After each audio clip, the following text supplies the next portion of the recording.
So para nga po sa mga hindi nakakaalam ay sa naging bakbakan kahapon ni Jerwin Angkas sa Zuffa Boxing sa Las Vegas, Nevada, kung saan sa kasamaang palad ay natalo ang ating pambato via unanimous decision kontra sa undefeated knockout artist na si Omar Trinidad, ay present po sa attendance ang isa pa nating matibay na pambato na si former WBC Featherweight World Champion Mark Magnifico Magsayo upang ipakita ang kanyang buong suporta kay Angkas.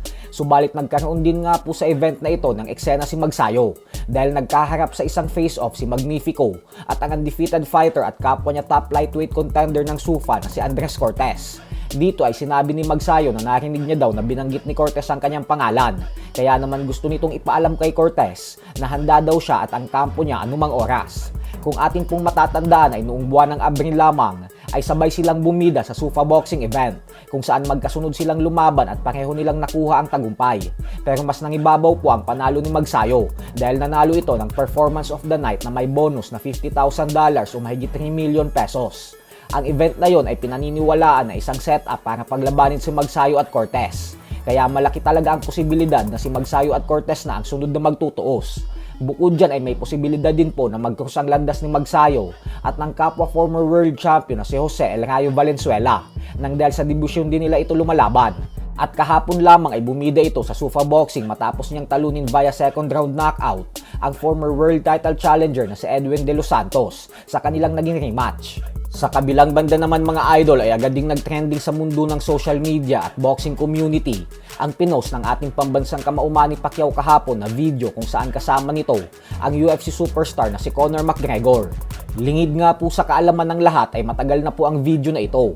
Taong 2023 pa po ito naganap nang mag-umpisang makilala si Turki Al-Sheikh nang dahil sa event na ito.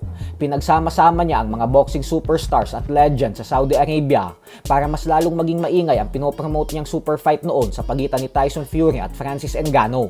Subalit dahil nga po sa pinost ito ngayon ni Pacquiao, kaya agad nagbigay ng mali siya ang mga fans na baka daw si McGregor na ang sunod na makakalaban ng ating pambansang kamao.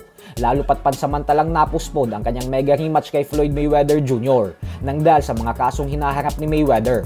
Bukod dyan ay mismo ang CEO na din ng Enter Promotions na si Josh Matur ang nagsabi sa media na naghahanap na daw sila ngayon ng ibang laban para kay Pacman.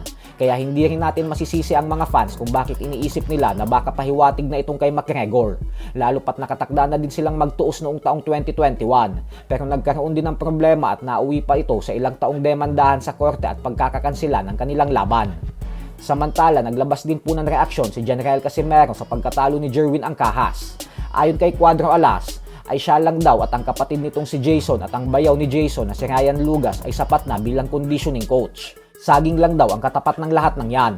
Isang banat at patama po ito kay Angkas lalo pat alam naman nating lahat na binigyan ng kumpletong team si Angkas. Kasama pa dyan ang sikat na conditioning trainer na si Mimo Hiridia. So hanggang dito na lang po muna tayo mga idol.